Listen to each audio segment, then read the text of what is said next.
ఆంధ్రప్రదేశ్లో ఖాళీగా ఉన్న స్థానిక సంస్థల స్థానాలకు ఎన్నికలు నిర్వహించారు. కడప జిల్లా పరిషత్ చైర్మన్ సహా 28 ఎంపీపీలు, 23 వైస్ ఎంపీపీ స్థానాలకు ఎన్నికలు జరిగాయి. కడప జిల్లా పరిషత్ చైర్మన్ పదవికి టీడీపీ పోటీ చేయలేదు.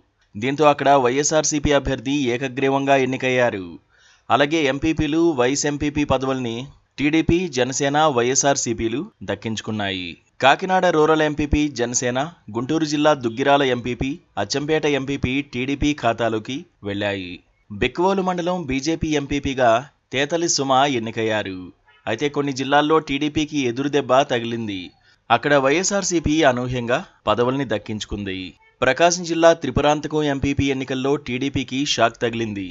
త్రిపురాంతకం ఎంపీపీగా వైఎస్ఆర్సీపీ అభ్యర్థి ఆళ్ల సుబ్బమ్మ గెలిచినట్లు ప్రకటించారు. అక్కడ టీడీపీ గెలుస్తుందని భావించినా సరే ఓటమి తప్పలేదు. అనంతపురం జిల్లా రొద్దం ఎంపీపీ స్థానాన్ని వైఎస్ఆర్సీపీ దక్కించుకుంది. అక్కడ నాగమ్మ గెలుపొందారు. అంతేకాదు రాయదుర్గం నియోజకవర్గం కనేకల్ ఎంపీపీ పదవి వైఎస్ఆర్సీపీకి దక్కింది. అలాగే తిరుపతి రూరల్ ఎంపీపీ పదవి కూడా వైఎస్ఆర్సీపీ సొంతం చేసుకుంది. వైఎస్ఆర్సీపీ అభ్యర్థి మూలం చంద్రమౌళిరెడ్డి గెలుపొందినట్లు అధికారులు తెలిపారు. అనకాపల్లి జిల్లా నర్సీపట్నం నియోజకవర్గ మాకవరపాలెం ఎంపీపీ పదవి వైఎస్ఆర్సీపీ అభ్యర్థి రుత్తుల సర్వేశ్వరరావుకు దక్కింది. ఆయన ఏకగ్రీవంగా ఎన్నికయ్యారు.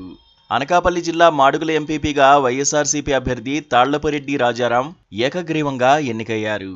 యస్రాయవరం మండల ఎంపీపీగా వైఎస్ఆర్సీపీ అభ్యర్థి కేసుబోయిన వెంకటలక్ష్మి ఏకగ్రీవంగా ఎన్నికయ్యారు. దేవరపల్లి ఎంపీపీగా చింతల భూలోకలక్ష్మి ఏకగ్రీవం అయ్యారు. మరోవైపు కడప జిల్లా జడ్పీ చైర్మన్ పదవి వైఎస్ఆర్సీపీకి దక్కింది.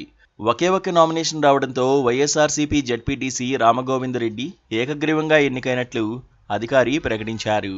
అనంతరం రామగోవిందరెడ్డి జడ్పీ చైర్మన్గా ప్రమాణ స్వీకారం చేశారు.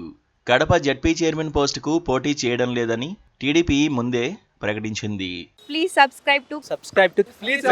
Please subscribe to KTV Telugu. KTV Telugu. KTV Telugu. KTV Telugu. KTV Telugu. KTV Telugu channel.